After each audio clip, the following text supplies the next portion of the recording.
Hi friends, I am Jabbar, 10x Health and Wellness Coach, Functional Nutrition.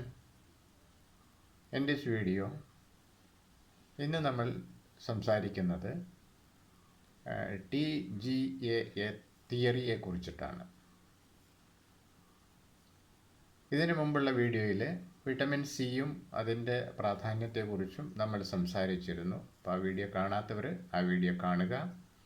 അപ്പോൾ vitamin C എങ്ങനെ നമ്മുടെ ശരീരത്തിൽ പ്രവർത്തിക്കുന്നു, വിറ്റമിൻ സി ലെവൽ എങ്ങനെ നമുക്ക് ഇൻക്രീസ് ചെയ്യാം എന്നുള്ളതിനെ കുറിച്ചിട്ടാണ് നമ്മൾ കഴിഞ്ഞ വീഡിയോയിൽ സംസാരിച്ചത്.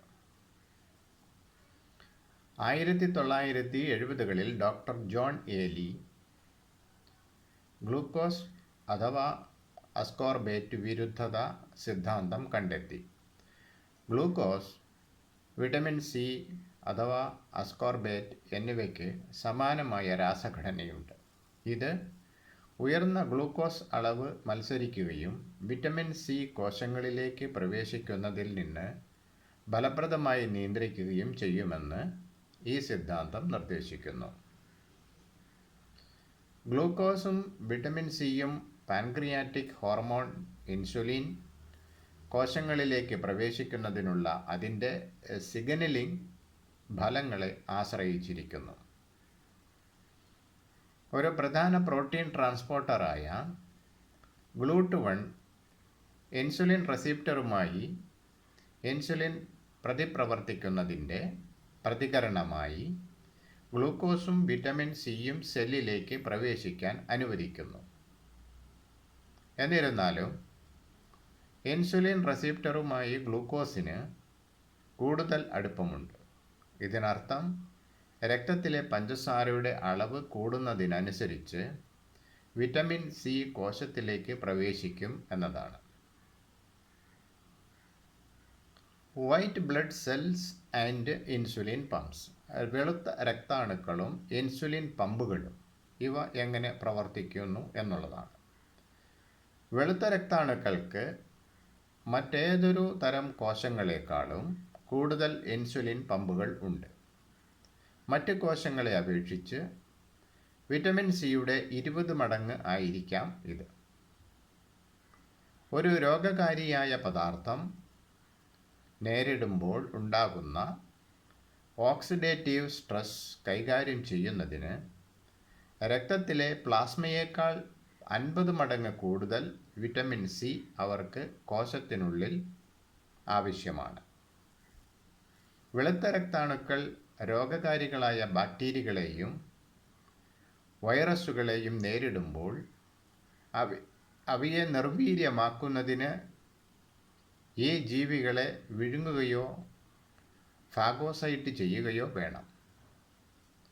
വൈറസുകൾ, ബാക്ടീരിയകൾ, ക്യാൻസർ കോശങ്ങൾ എന്നിവയെ നശിപ്പിക്കുന്നതിൽ ഒരു പ്രത്യേക വെളുത്ത രക്തകോശം എത്രത്തോളം ഫലപ്രദമാണെന്ന് ഫാഗോസൈറ്റിക് സൂചിക അളക്കുന്നു.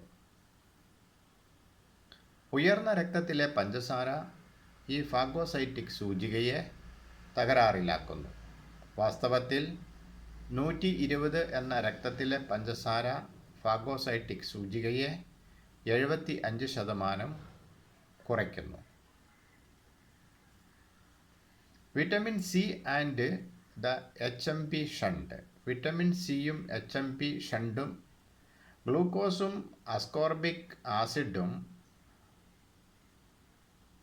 ഹെക്സോസ് മോണോഫോസ്ഫേറ്റ് അഥവാ HMP ഷണ്ടിൽ പ്രവർത്തിക്കുന്നു. NADPH ഉൽപ്പാദിപ്പിക്കുന്ന ഒരു ബയോകെമിക്കൽ പാതയാണ് HMP.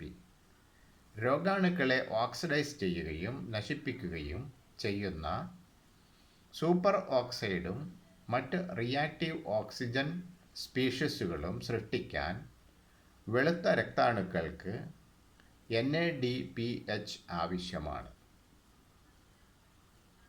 വിറ്റമിൻ സി NADPH ഉൽപ്പാദിപ്പിക്കാൻ സഹായിക്കുക മാത്രമല്ല, അളവ് നിയന്ത്രിക്കുകയും ചെയ്യുന്നു. അതിനാൽ ശരീരത്തെ സംരക്ഷിക്കാനുള്ള വെളുത്ത രക്താണുക്കൾ വളരെ അധികം ഓക്സിഡേറ്റീവ് സമ്മർദ്ദം സൃഷ്ടിക്കുന്നില്ല എന്നുള്ളതാണ്.